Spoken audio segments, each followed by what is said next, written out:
All right, good afternoon, and thank you for joining us in the webinar room. We're going to go ahead and get started here in just a moment, so get comfortable.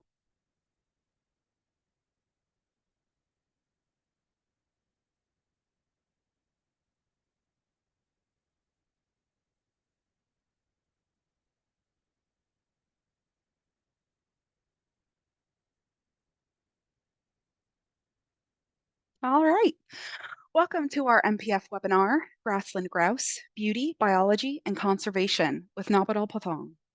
My name is Amanda Lance Ramrup, and I am the Events and Communications Coordinator for the Missouri Prairie Foundation and Grow Native program. Thank you all for joining us today for the next webinar of our 2025 series. Before we continue, I'll review a few Zoom basics. When you have questions during the presentation, please put them in the Q&A section of your screen, which you will find on the bar at the bottom of your Zoom window. Questions placed into the chat will be asked to be redirected to the Q&A section. We are joined today by MPF's Executive Director, Carol David, as our Q&A facilitator. Thanks to Carol's support, we hope to cover as much ground as possible. Everyone streaming in has our gratitude in advance for your thoughtful live submissions inspired by your enthusiasm for photography, ornithology, prairie ecology, and so much more. Now to introduce our speaker. We are joined today by acclaimed nature photographer, Noppadol Paothong. Nop has been an award-winning nature and conservation photographer with the Missouri Department of Conservation since 2006.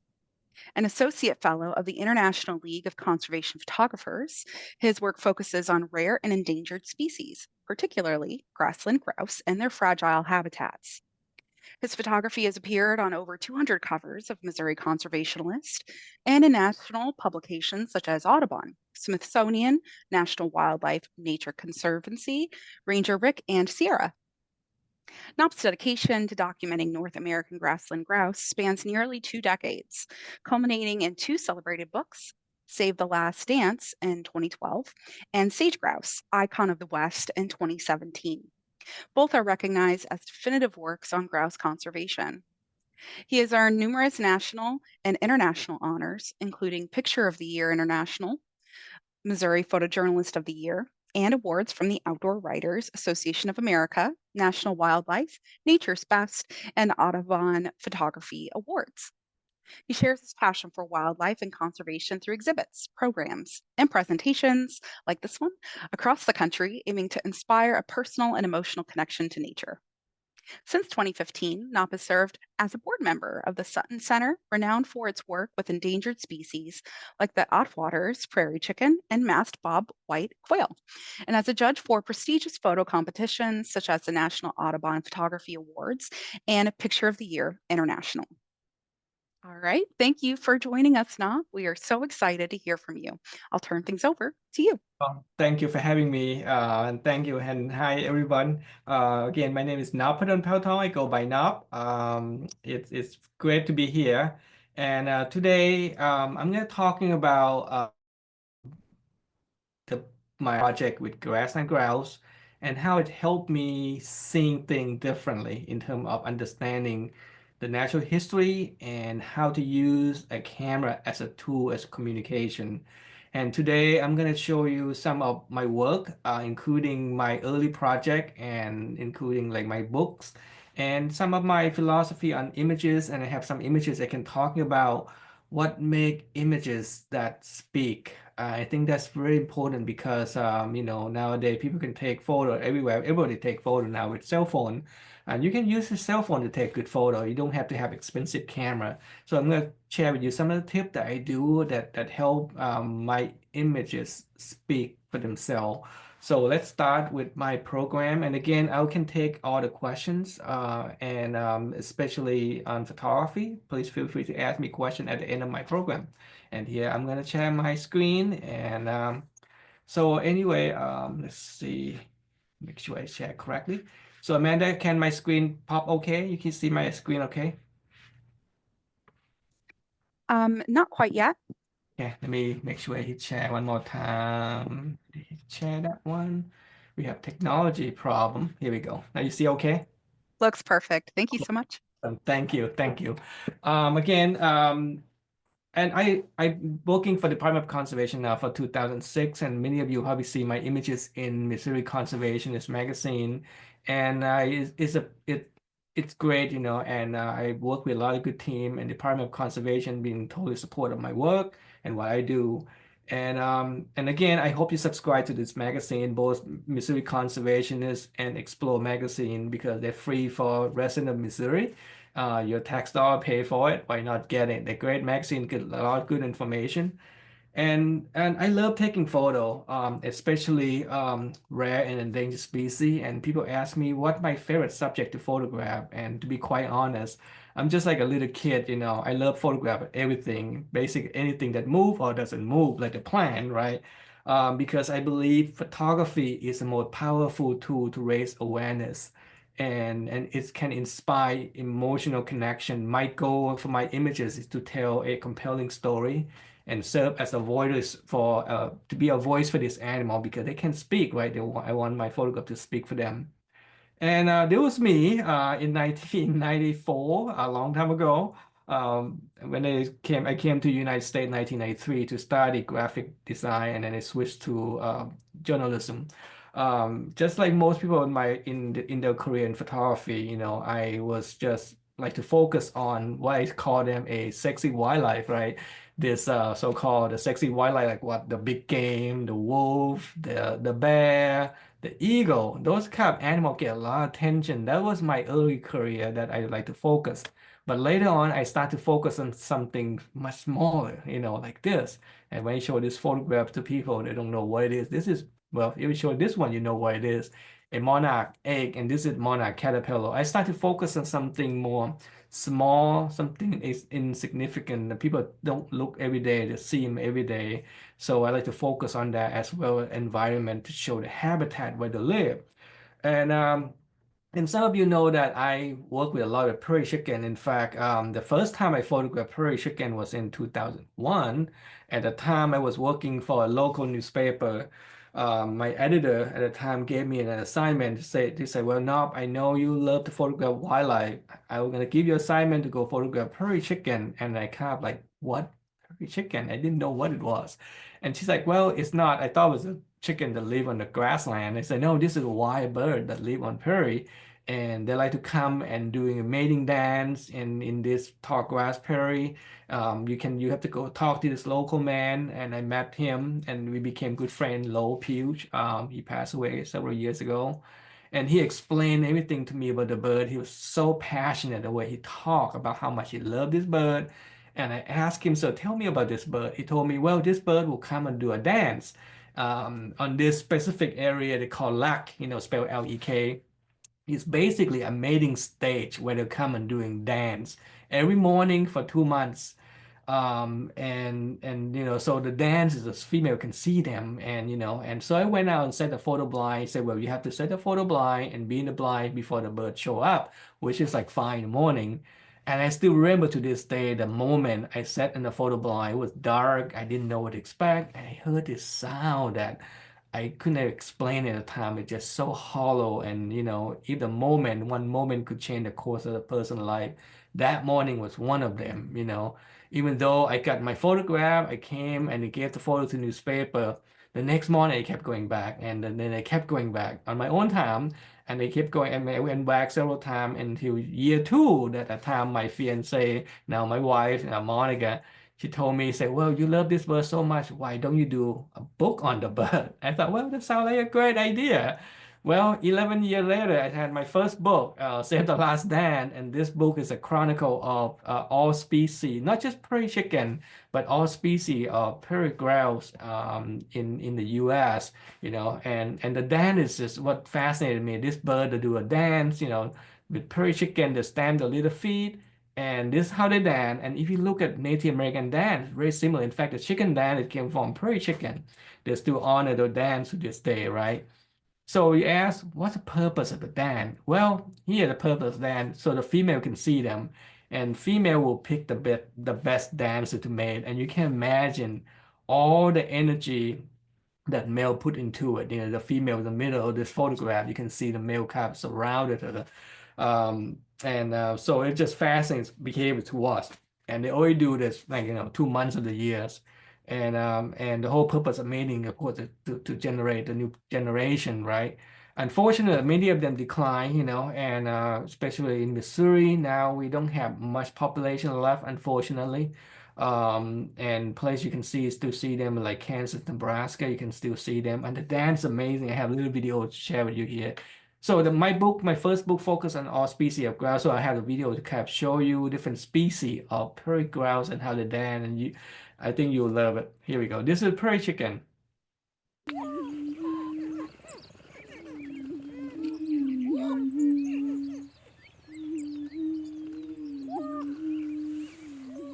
And I mentioned about another species of prairie chicken called lesser prairie chicken. We don't have here in Missouri, they're in western Kansas, some northern Oklahoma, in some part of western Oklahoma and Texas and New Mexico.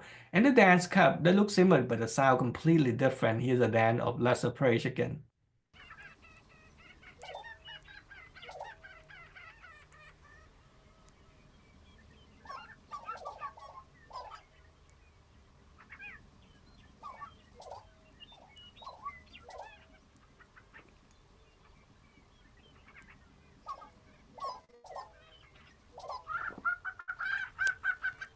And a sharp-tailed grouse, that's another species of prairie grouse that they call tail rattling. It sounds like clock ticking. Here we go.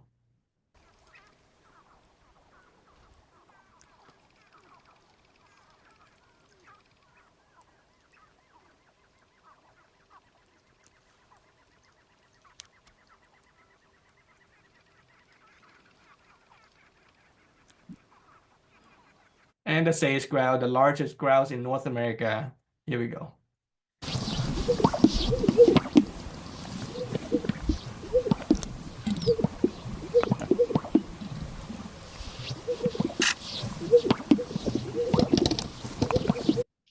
So here they where they live. You can see they live pretty much from the west. I mean, we used to have another species called heath hen extinct. That's in from the East Coast. They're like prairie chicken, but they're all gone back in 1930. So you can say, well, my first book took me 11 years. You can see why, because you can see the wide range of where they live. And here's my timeline from my photograph. When I first started with prairie chicken, right? And so expanded to lesser prairie chicken and the endangered species, another species of prairie chicken called Attwater prairie chicken, and then sharp-tailed sage grouse, the Gunnison sage grouse, and then I finished the book with the heath hen, which I think is kind of important, talking about extinction, what happened with extinction, which is unfortunately happened even now. All the places where I photograph prairie chicken, they all pretty much disappear. The place where I photographed prairie chicken for the first time in 2001, pretty much all gone now, unfortunately. And that happened pretty much throughout the range. So you can imagine at the end of my project, I was pretty much exhausted. You're traveling, from everywhere and photograph and spend every morning sitting and waiting in the photo blind. This photograph me in the photo blind, you just sit and waiting. And not to mention that I actually got beat by the prairie chicken. This is Attwater prairie chicken from Texas.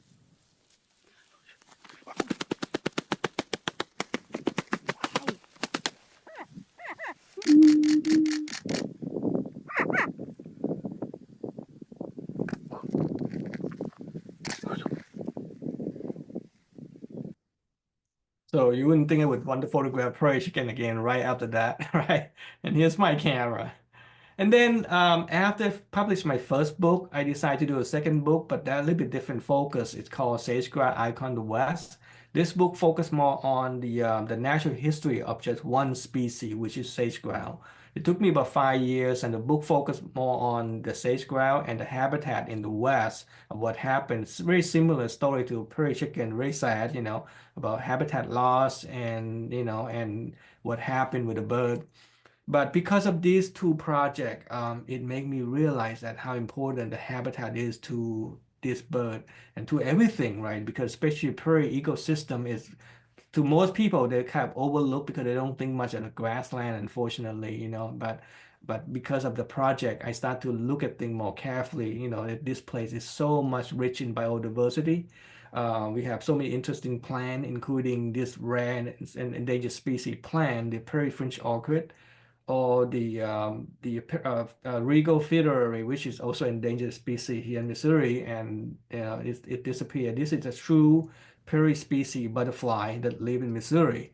Most people never heard or never see them, unfortunately, because they decline. And species of bird that also decline, like Henslow sparrow, sage range, and upland sandpiper, they're all impacted by this habitat loss.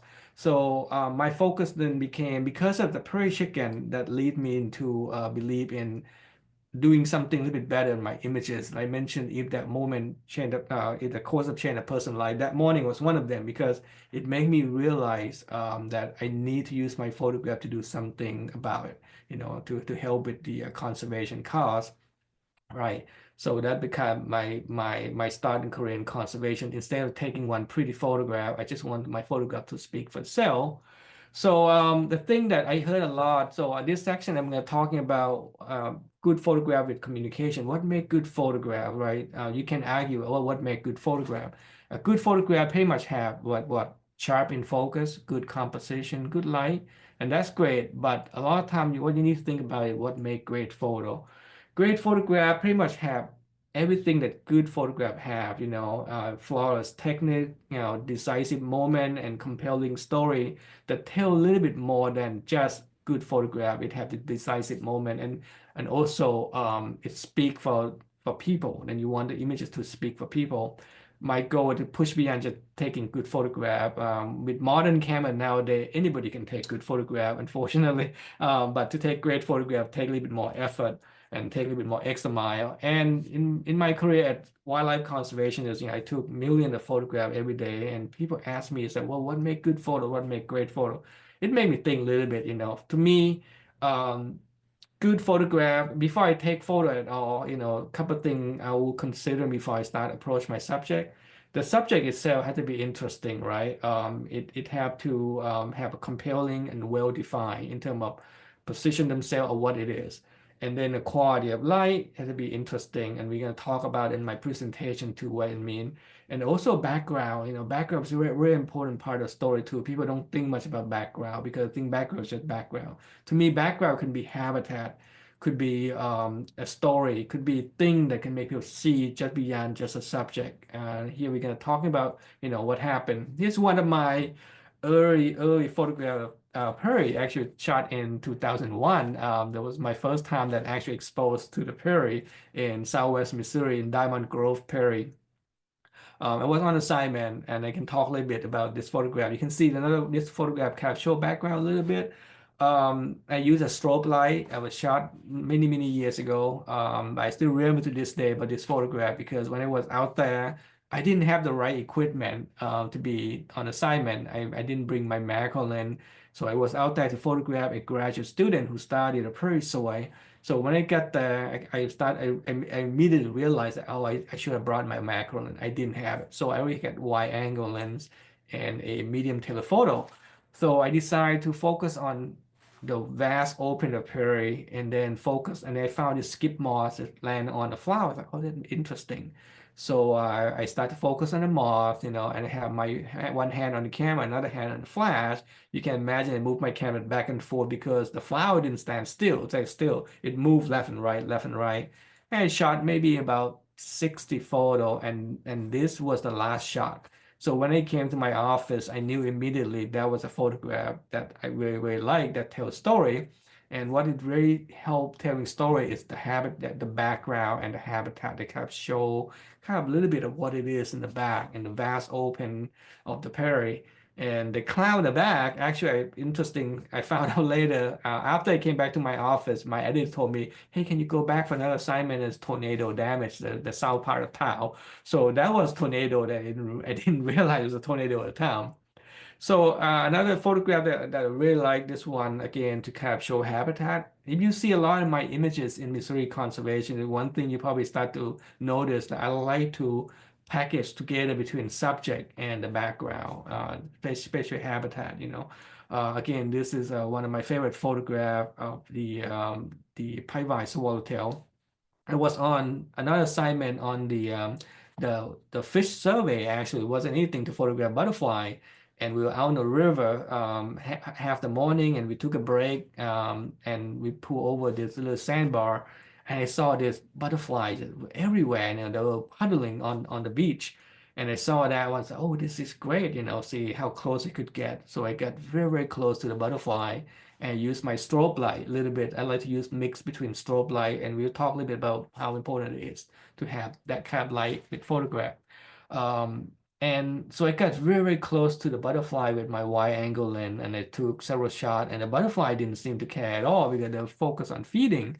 And I came back. I was so excited. I came back to the boat crew, the fish biologists, Missouri Department of Conservation fish biologists, and they were kind of giggling. I kind of like, why are you laughing? It's like, well, we didn't want to tell you that those butterflies probably feeding on someone pee.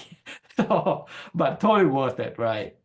And again, a good photograph also have good background. This is not in Missouri. This is in Wyoming. And you need to find some pleasing composition. People tend to put subject in the middle. If you look at my photograph again, I like to place the photograph in the corner where I allow more room for subject to look. And this photograph also shows a vast open of the landscape. It's very neat to kind of show where the subject live. Speaking of subject live, well, you saw this Prairie-Chicken that attacked me. This is him, and they call him Samson. This is the attack Prairie-Chicken from Texas, the Attwater Prairie-Chicken. You can see a little lake band there because all the Prairie-Chicken from Texas, especially the Attwater Prairie-Chicken, because they're endangered species, they have to wear a lake band, and lake band usually indicated where the parent or where they came from, because many of them actually breed in the captive breeding facility, and then they were released in the wild when there's about 4 months old. So they had a leg band on it. So this bird it been chasing people around, especially biologists under refuge. So when I get to Texas, they told me, no, you got to see this bird, his name is Samson. So I went to the refuge manager, say, hey, Terry, can you take me to photograph Samson? He looked at me like with the kind of like, are you sure you can do it at your own risk? So, oh, sure, as soon as I got out of the car, sure enough, here Samson came running, attacking me. So you can imagine that, I was just standing there not knowing what to do, and he was just attacking me, thinking, well, I hope I don't step on endangered species in front of U.S. Fish and Wildlife person. But anyway, that didn't happen.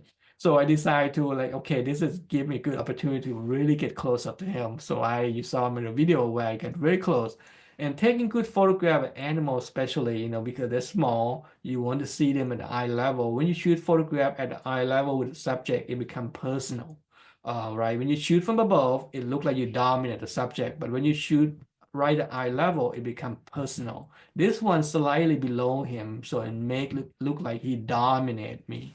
And that's why I really want to make him look like he dominate me, because this is different perspective of Prairie-Chicken. And I'm very pleased with this photo.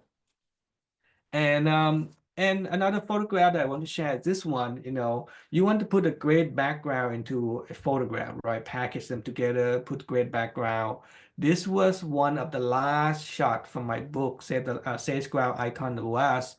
I always wanted to go this location in Wyoming, but for many years I couldn't because of the road was so muddy in the spring, so we couldn't get to the location. I've been wanting to go there, and then in the springtime, right before I wrap up my project in 2017, I saw the weather forecast. I have, a couple of days of good weather, so I drove all night long to get to Wyoming, set my photo blind, and the first morning I didn't get a shot I wanted. I knew I only have a few mornings to go before another snow came in. So and then the second morning I got this shot. I'm very, very happy with it because you want to put a good photo background with the photograph, right? Background can make or break your photograph, but background have to complement the subject. And in this one, it kind of tells story of where this bird lived. And I love the expression of the bird. And good photograph doesn't happen every day. And I was so pleased with it when I got this photo. Speaking of background, many of you probably remember this photograph in Missouri Conservationist.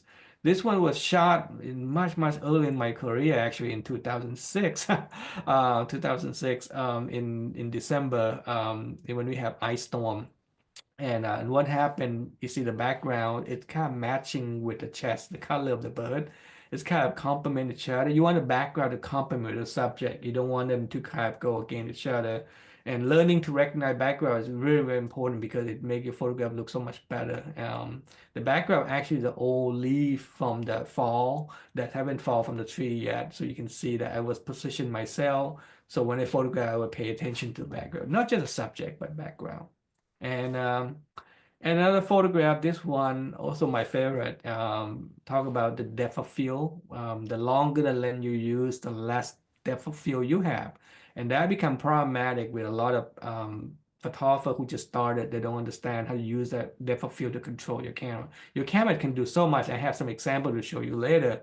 That by using more depth of field, you want to get all of them in focus because this one was shot with the 1200 millimeters, which is a long focal length. With a long lens, you don't have much depth of field at all. So I use that about f16 actually to get all of them in focus.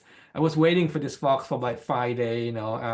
Someone told me about they have a fox there in the backyard, and I went out there. I didn't see it. I saw a mom, but I didn't see a kid. And then I set my photo blind there, and I could tell that they're poking around the blind, the den to look at me, but they never came out. And I set in the photo blind for like 6, 7 hours, and they never really come out. And I'm sure they came out at night when they left. So on day 5, they got used to me because the thing with fox, they can hear you, they can smell you, and they can see you. So it's hard to fool them. So by being there every day, they kind of get used to it. They knew that I wasn't there to harm them. And it was in the side of photo blind, but you can see the ear pointing to my blind, just like they knew that I was there. Just amazing. And speaking of dance, here's another my favorite photograph of a black bear. This is actually shot in the wintertime. The mom actually is still half sleeping. I was working with the MDC bear biologist. We went out and do some bear survey. What I love about this photograph, it show almost like intimate moment between the cub and the mom, and they're talking about shooting eye level, right? I was right next to the den with my wide angle lens. In fact, I put my camera and walk away from it, and I find remote control to make sure that the cub didn't feel uncomfortable with me being there. The mom, she cut in and out. And so I get this photograph and I'm very, very pleased with it. Look, I just love how the cub kind of nuts around the mom. And when I shoot photograph, I have two style. You can go super close, I like to do close up and nothing wrong with this photograph. Or you can go very, very wide with different lens, wide angle lens. This one to me, it communicate better in terms of explain where the subject live. Where the first photograph, it's just more one dimension. This one, it capture where the habitat and where the bird live. I like this one much, much better. And speaking of the big long lens, this one you need a big long lens. This was shot in 2007. One of my favorite photographs of the bison at the Prairie State Park. That year in January we had big ice storm, so I drove from Columbia all the way to Prairie State Park. Wanted to get photographed bison in the snow, and sure enough, when they got there, the whole herd was just covered in the ice and walking the snow. So I will try to stay away ahead of this bison just quite a long way with my long lens. But they kept coming closer and closer. I keep backing off slower and slower, just try to keep a distance myself and the subject. And one of the tip I can give to people is that there's no photograph worth risking your life. So you have to be careful when you go out and photograph wildlife because you for a couple of things you don't want to disturb them, right? One and two, you don't want to harm yourself, put yourself in a position you get harm. So using a long lens help, but and use your own good judgment about how pay attention to the animal and what they respond to you. It also help too.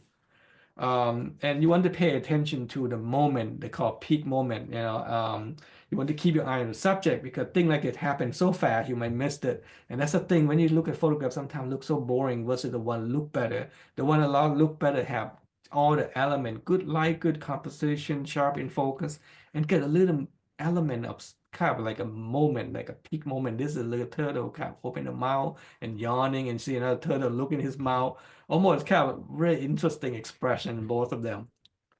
And this also one of my favorite photograph too, Northern Harrier with the Prairie-Chicken. I took this one back in 2007, I believe. Back then the camera wasn't as good at what we have today. Now we have a camera that can shoot 150 frames per second, or 20, 30 frame, 150 frame. Back then, the camera can only shoot about 3 frames per second, and it would stop. This is early technology, digital camera. You shoot and it stop to load the file. So you have to time them, right? And not to mention it happens so fast. And when it happened, you won't even know it. The Prairie-Chicken, when they saw the dance out in the open, that means the predator can see them from miles away. In northern areas, specifically, like to harass them in the morning. And I saw it happen so many times, and I missed my shot. And then I started to pay attention to the male Prairie-Chicken. When they stop dancing and they look up the sky, you kind of knew something's coming up because I was in the photo blind, so I couldn't see what's going on behind me, beside me, couldn't see nothing. So I learned to pay attention to bird body language. And that morning, when the harrier came, all other Prairie-Chicken, 15, 20 of them all left. Except one male, he was a dominant male. She decided to stay put, and the harrier did a little dive bomb on him like 2 or 3 times. So that gave me a chance to I literally manually focus on the Prairie-Chicken and pray that both of them fall in the same focal point, so they're both in focus. This is not digital manipulated photo; it's real photo. And so I got this photograph. I was so excited. I came to my office and shared this photograph with my colleague. And I said, wow, you must have good equipment. Having good equipment help, but equipment is not everything, right? You have to be ready for it. And he said, well, you're probably lucky. Well, luck also helped, but it took me 7 years to get this photo. This one I'm going to talk a bit more about producing impactful images. What I mean by that, you want to use different elements to help to make your photograph better. By being better, you can communicate better. So first thing we talk about is light. Photography is all about light. The word photography means light, right? Light is everything in photography. Learning to recognize different type of light, it helps you go a long way. Early morning light, especially when sun kind of came up over the horizon a little bit, that's the best light. And this is the kind of mistake that people make. They go out, they see this bald eagles. Oh, great, let's shoot this one. To me, this is a flat light, not very interesting. You can see here the sun come up a little bit better. And this is the intensive light. This is the kind of light you want, and when the sun go a little bit higher, then it's not very good anymore. Another type of light I like to work with is this type of light called backlighting. This was a sage grouse in Wyoming. In fact, it was shot the morning after I got a photograph of sage grouse with a little monument in the background. It was so cold, it was like -10 that morning.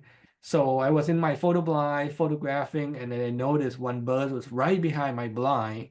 I have another window I can open. That was my blind was low to the ground. I could see this bird when he was just standing and just the breathing, the breath, it just come out. It's just beautiful, and I love photographing backlight. And this is not a good photo. I want to show you why. Another type of light that I like to use, sometimes it's called artificial light or strobe light. This one is no strobe light. It's just basically flat and it's not really look interesting at all. And this one, I get a little bit of light on him. It's off the side of the camera and give a little bit more dimension to the subject and make the subject more interesting. And this is how I like to work. This was me photographing a regal fiddlery. You can see I was really, very close to the butterfly, and you can see my strobe light to my left right there. And this is a photograph. And this is how we ran in the magazine. So that's how I like to work with the light. And you can use a light to do something interesting too. This one is a long exposure. It's about 25 seconds. I also use a strobe light in the back. And then I use an infrared. My headlamp have infrared light, so I use my infrared light to kind of paint the foreground a little bit to make them look interesting, because when you go out at night, everything like that becomes just a shadow. All you see is just a Milky Way, and that's it. So I try to use different type of light to make my photograph look a little bit interesting, right? And speaking of interesting, this is what I want to show you about the depth of field I mentioned earlier with the fox photograph. Imagine if we go out and use the wrong setting, my photograph would look like this. If you use the wide aperture, this is wide aperture open versus this one, you can see a big difference between two shots. So pay attention to camera setting tool because it can help your photograph look better. Here we go, another one. Here's f4 and this one f11. You can see this one, you want to shoot landscape, it tell better story, have more depth to it, it have more story, it have better content, and depth of field also helping help with the background to make your background look interesting.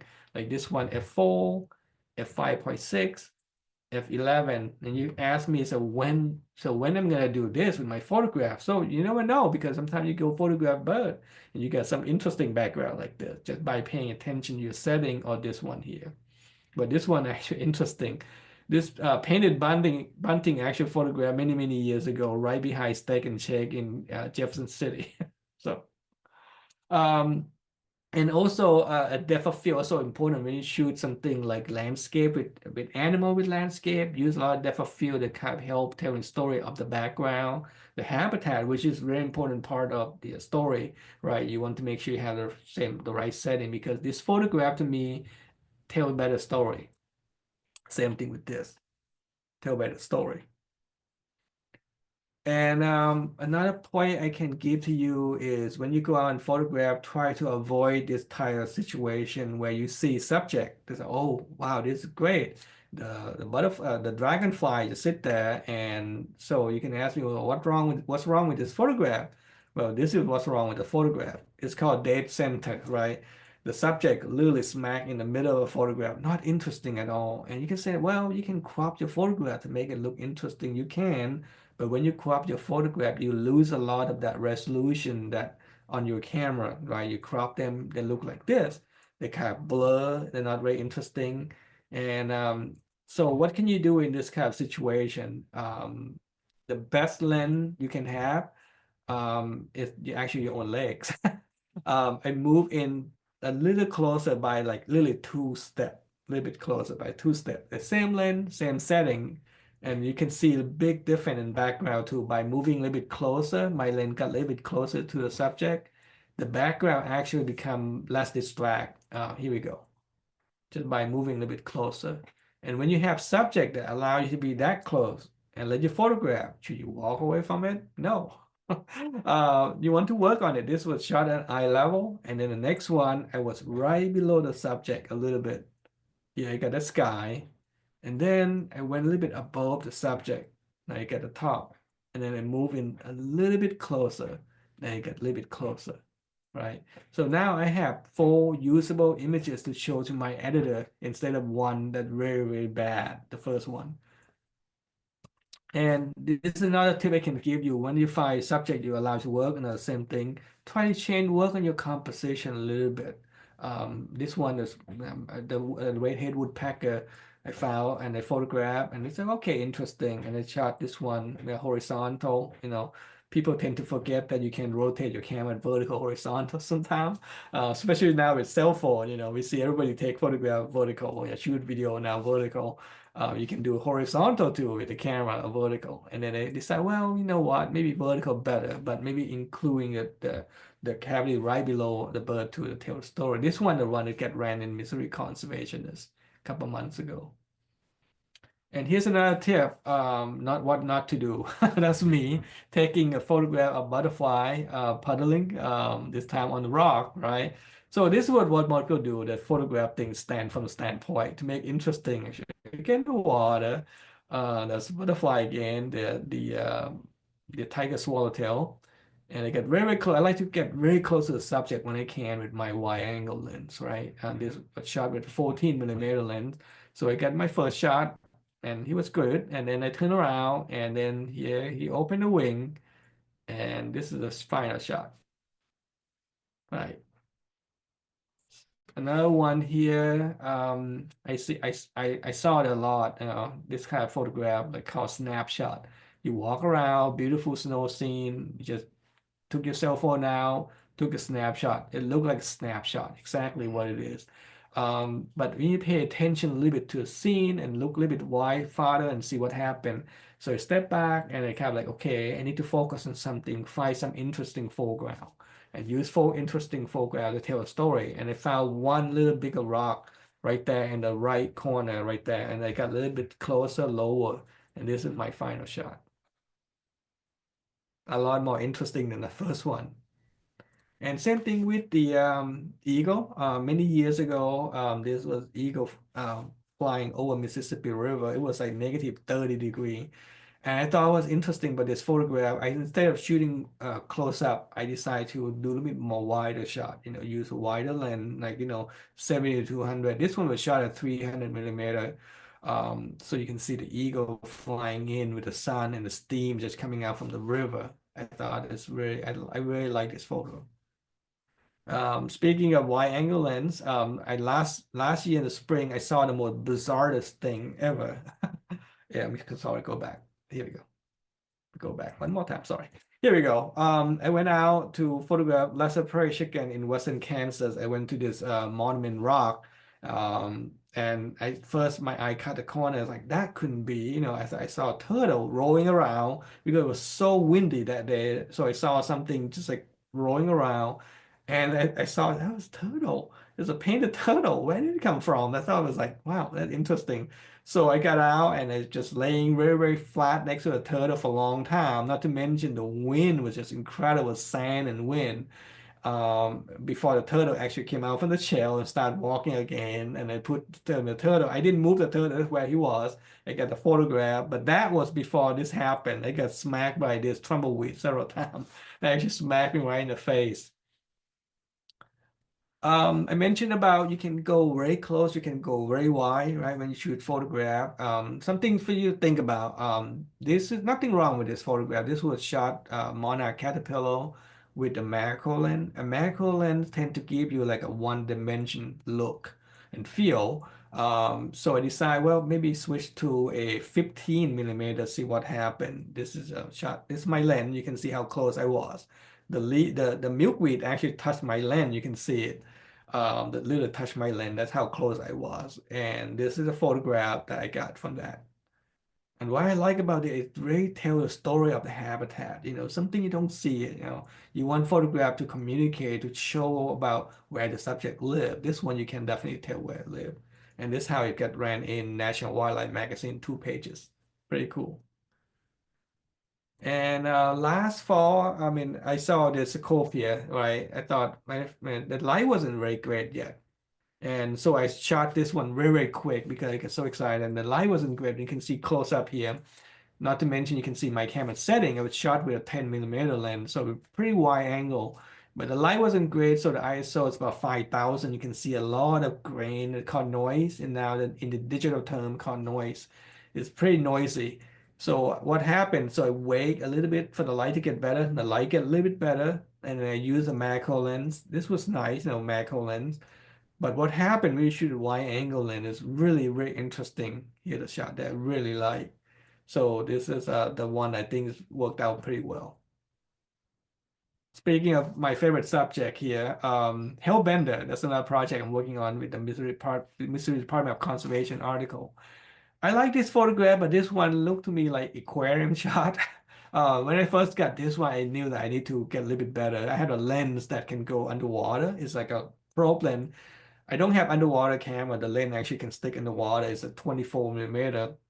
So I use it as a manual focus. And the hellbender, as you know, is endangered species, federally endangered species animal, really, really rare to find in Missouri. So I work with our herpetologist located hellbender, and we photograph him. And but this is a shot I really like. Of the Hellbender because I love the face, its expression, and also it show where it lived. And this very important part of my storytelling is to show where the subject lived because when people look at your photograph and know where the subject lived, they can understand why we need to protect the habitat. That's always been my main goal to kind of show people and show the need to preserve the habitat. So anyway, to the end of my talk, you probably wonder how to help, right? So you probably say, well, I want to help something, I want to help environment. When people think in terms of helping and think in terms of big grand scheme of, oh, I need to get a lot of land, I need to do this, I need to do that. A simple thing what you can do to help is just one thing that you learn from grade school is reduce, reuse, recycle, right? That's a simple thing you can do. I travel a lot, so I use a lot of reusable utensil, fork and spoon, and sometimes I brought my own plate, so I don't have to use any hotel, right? That's a simple thing you can do. Another thing you say, well, I want to help You can help by joining some local organization, especially like Missouri Prairie Foundation, helping, and also volunteer with some local conservation organization. That also help with removing honeysuckle or improve habitat. And you also think, well, I want to help other way, and you can. There are many other things you can do.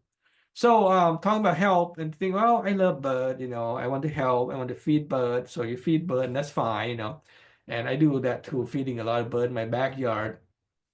But guess what bird like to eat? Seed is only supplement. They're not like main source, right? Bird like to eat actually this, insects.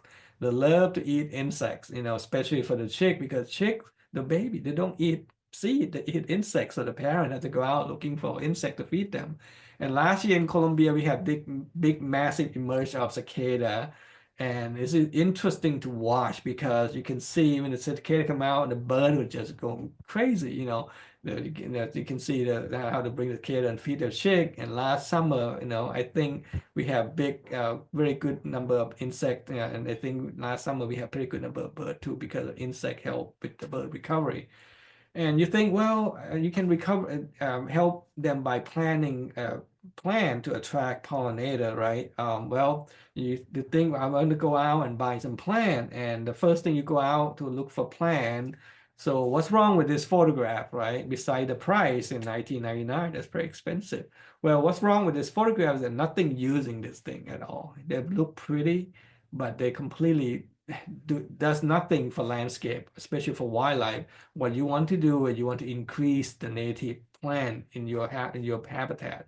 Something simple you can do it by converting small section of your own property, especially your yard, into native plant. This photograph my old house many years ago. We converted one section and we plant, and this is what we got. Now we got a lot. You want to have diversity of plant too throughout the season. And here we go. We got a giant swallowtail. But sadly, we had to move. We bought another house about 7 years ago. And when we bought it, this is what it looked like. And you can see this beautiful green lawn.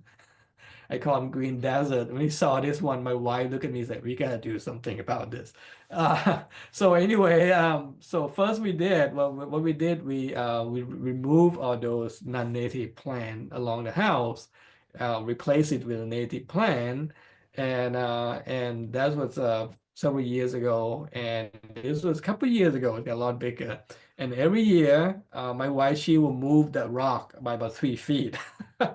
So you can imagine the plant get more space, right? And so what happened when you do that? You start having some life, and your butterflies start using monarch, and they start laying egg. You start having caterpillar, and we plant different type of host plant too, not just for monarch. We plant too. We got the tiger swallowtail, We got zebra swallowtail. We plant pawpaw. We got black swallowtail. We plant pipevine, and we get pipevine. This is a pipevine swallowtail. Is pipevine. We also plant spice bush, and we get spice bush swallowtail. That use our yard, and bee, right? They're very important because the bee, especially bumblebee, they're on decline. So you want to do that to create a habitat for wildlife, and you can do that by replacing your lawn with the native flower that more benefit to help with species. And guess what? A lot of photographs you saw in the magazine, Missouri Conservation, was shot in my own yard. That's how great that is. I love photographing subject when I'm not traveling. I just spend a lot of time looking for things to photograph in my yard. That's great. And if you're very successful in doing your own yard and you want to expand, you can tell your neighbor to come and help. And this would happen. My wife, she helped organize with we have a park in front of my house and say, hey, you know what? We can convert certain area to native flower and recruit a neighbor and come and help. And sure enough, they came and helped, and we planned. And this is a native plant garden. And this was from, I think, 6 years ago, and it's got a lot bigger now than that now. So this is what it looked like. And interestingly enough, we have quite a lot of interesting bee, including this American bumblebee, which is very rare. I'm pretty excited. This was actually photographed right in front of my house. And some of you that bought this print that I did for Missouri Prairie Foundation for fundraising every year, um, 80% of photograph in this mosaic was actually shot in my yard and on my park in front of my house. So this is very, very great. Anyway, if you this is the end of my presentation. I think the time kind of wrapped up, and this is where you can subscribe for Missouri Conservationist. And this is my website. I kind of sometimes wrote a blog about things, especially habitat improvement or wildlife and things like that. So anyway, I hope you enjoy my presentation today. I'll take questions from now. Thank you again. Thank you, Nop. It's so moving to see your photos, and how lucky we are in Missouri that you chose your career and that your hours, even though you're known around the world, your hours in Missouri. We do have a few questions. One question, could you talk a bit about settings on your phone for getting good pictures on using your phone, or advice on maybe tutorials Okay. for. Yeah, phone is just like any camera. Phone is, have beautiful camera. Sometimes it take better photo than my camera because it have this all the option you can do.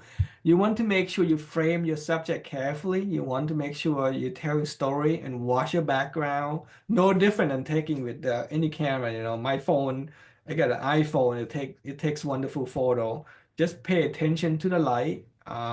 Pay attention to distraction or background, and you want to be a storytelling. And when you look photograph, before you snap the shot, try to ask yourself what I want to show. If you want to photograph something close up, then get very close up. Don't take something from far away and then show people, then they don't know that what they're looking at. You want to get close enough to the subject and shoot at eye level and pay attention to the light.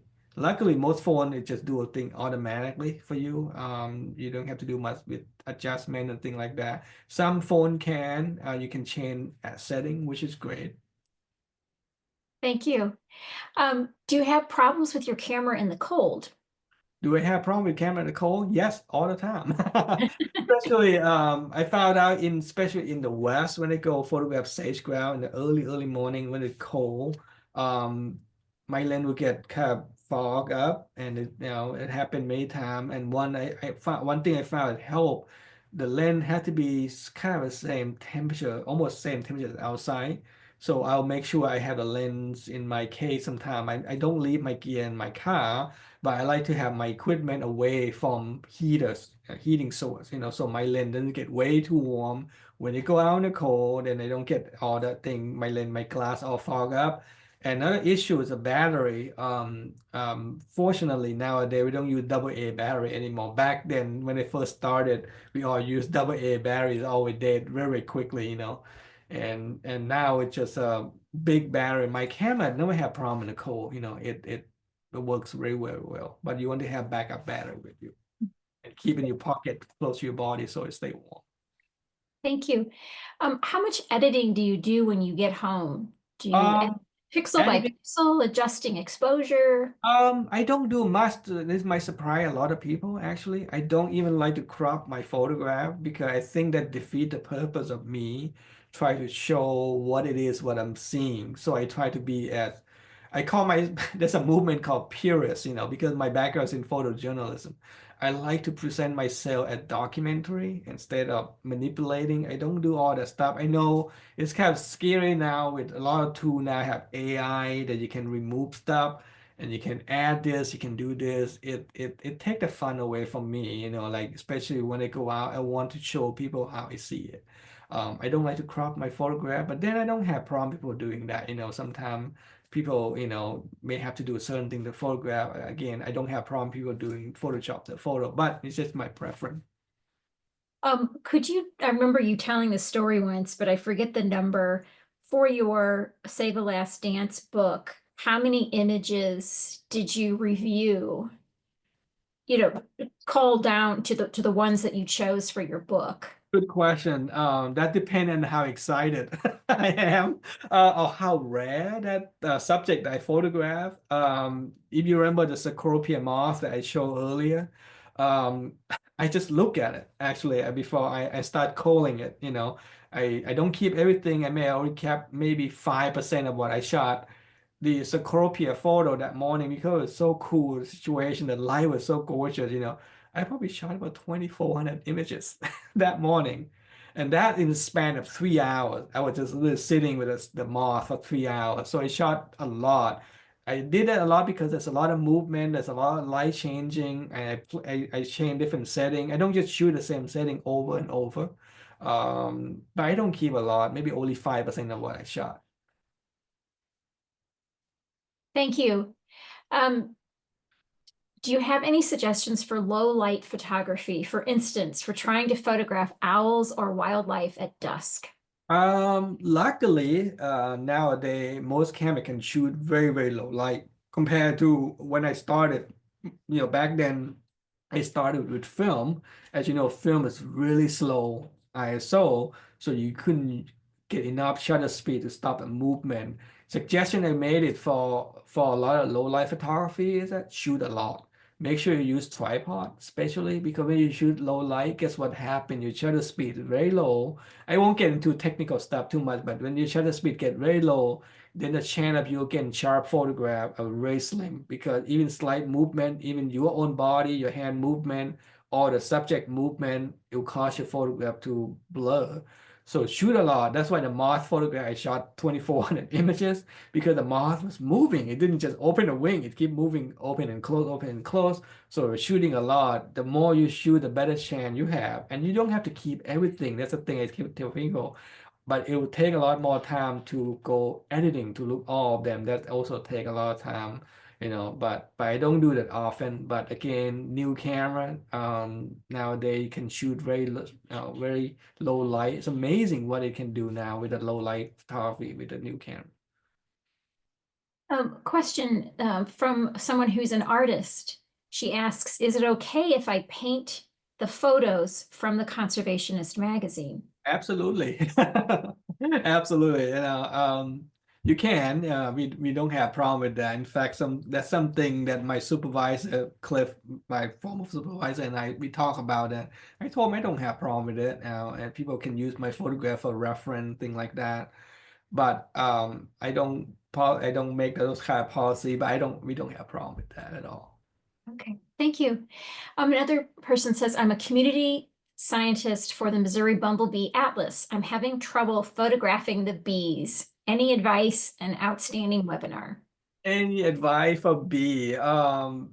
Bee is interesting subject. When you get that close to them like I did, you can tell they study you as much as you study them. They're very curious. And I think I don't make sudden movement. And also don't just walk them directly. I do very slow, let them see me first. And when they're busy eating, they tend not to focus too much on you. And like the photograph of American bumblebee in front of my house, for example, first he was like he was just feeding. He didn't care much about me, and I just got very, very close to him and I photographed him. And by the time he realized I was there, I wasn't a threat to him anymore. And then he just didn't care at all. Didn't care. Yeah. So patience is a very Patient. important Yeah. tool. And pay attention to their body language to insect, like birds, just like any wildlife, they let you know when they're not comfortable. And the butterfly, same way, they'll flutter away, but they'll look at you, they'll study you, and they know you're not a threat. Sometimes I don't make the direct eye contact, like especially butterflies. Sometimes I pretend I look something out, or sometimes I put the camera into my face so they can see my eyeball, and it seems to help. I think that another thing that makes you such a wonderful wildlife photographer is, of course, your technical skill and your patience, but it's your respect for the subject and your knowledge so that you pay attention to the behavior of the animal, which is, like you say, with letting the bee see you first. And I think that's really a remarkable thing. A question here. My son, aged 11, is very interested in nature photography and has been using my phone on our hikes. Do you have any recommendations for a good beginner camera? Get something light, something, camera you can keep upgrading. Get good lens, depend on what he like to photograph. because there's a macro lens, and then there's a wide angle lens, and then there's telephoto lens. Get something simple first to make sure he like. Don't get something too expensive. There's a lot of used camera nowadays, especially seem like because the digital technology changed so fast, you can get a good camera now for a few $100, even $100, and that's just for a beginner. You don't have to get something super expensive, and that way he get to try and see he like it first, because and that way he get to use it, and to feel comfortable with the camera. Yeah, look for used camera that help, and there's a lot of used camera. I think the store in St. Louis that have used camera you can look. There's online used camera too, but it's good to kind of see the camera in person too. That way you feel how comfortable it is, and search for the feature too. When you find one, looking for the feature, search online the model and see what other people say about it. Don't get something too expensive and something too complicated, and the Thank camera nowadays is super complicated. I remember my first camera, it only have one button, and that's a shutter button to push. Now my camera have 34 buttons. Regarding I think the Cecropia moth, you were saying you took 24 And, um, and, and photos. So how, 2400. 2,400 or 30. So how do you manage to look at that number of photos to find Um, the I best? use a software called Photo Mechanic. And I can send you a link to if anybody interested. Not super expensive software. It's about 120 dollars maybe. It allow me to look at browse through my images very quick. This is not software to fix your photo. It's just software to allow you to look at your images very quick, and you can look at all of them very, very quick. And my file size is pretty big. My camera is 45 megapixels, so my file is about 50 megabyte file, and that thing can run through my photograph like nothing. I can hold button, it just run like a movie, and I can see very quick. I can call them, I can rate them, I can say, oh, this one I like, so I can hit the star, so I know I like this one. I want to go back and compare, and that's how I do it. But when you took that many photographs like that, it can be difficult, and even for myself, I might have to take a few days off. Sometimes like I'm not looking at. I might look at them first and then say, okay, I like this one, and I go back and do again. I'll do maybe 3 or 4 editings before I finalize to what I want to keep, because I don't keep 2,400 images. I probably might only keep maybe 50 photo out of that 2,400 images. Yeah. Another question, do you shoot in motor mode? Can I say again? Sorry. Yeah, I'm not familiar what this means. Do you shoot in motor mode? Motor mode? You mean the frame rate, like fast shooting? I'm not sure. Okay. I like to shoot nowadays because technology changed so much. I shoot everything manual. I mean manual setting.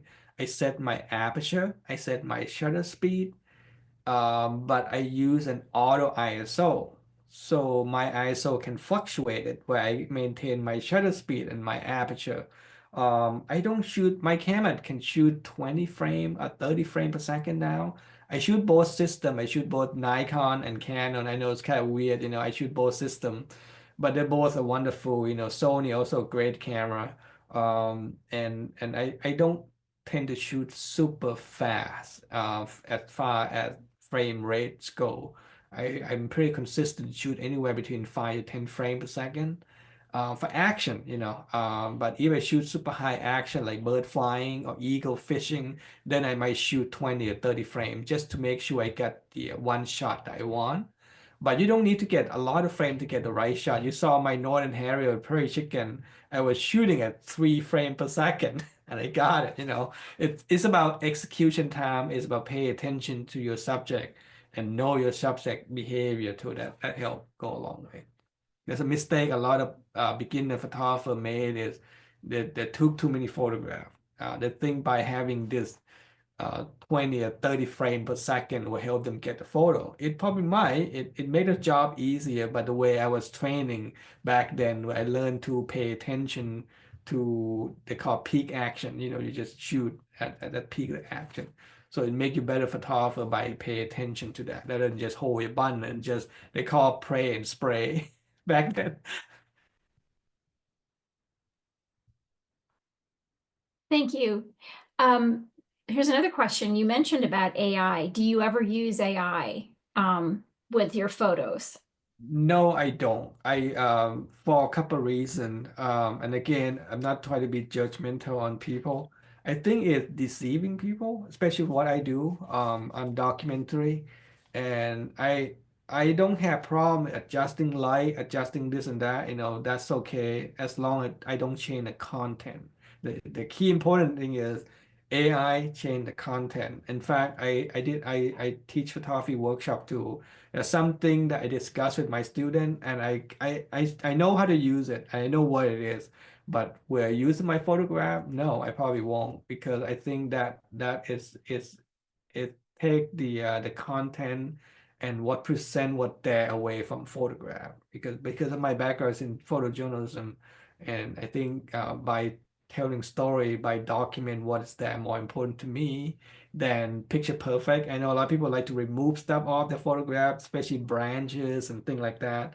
And you can move around, you can change your position, and nothing in nature is perfect, right? And it's just a matter of learning to see, learning to recognize, and learning to pay attention to everything rather than just use AI fix everything. And just yeah, that's my opinion. But if you want to use it, I don't have a problem. Thank you. And you mentioned, Nap, about what we can all do and to help protect the wildlife and the beautiful natural world that we all depend on. And you provided some excellent advice. And I wanted to make sure everyone knew about our resources at grownative.org for finding sources for native plants and native landscaping services. We have garden plan templates. We have a new stormwater, native plants for stormwater management projects free book on our website. It's a PDF book. Hundreds and hundreds of other resources, including our native plant database that has over 370 native plants. So many resources. And as Nap said, we do invite everyone, if you're not already a member of the Prairie Foundation, to become a member, attend our events. All of our prairies are open to the public to enjoy on foot at any time. And we certainly appreciate all that Noppadol has done through his photograph to tell the story of prairie and the story of the natural world that we all depend on.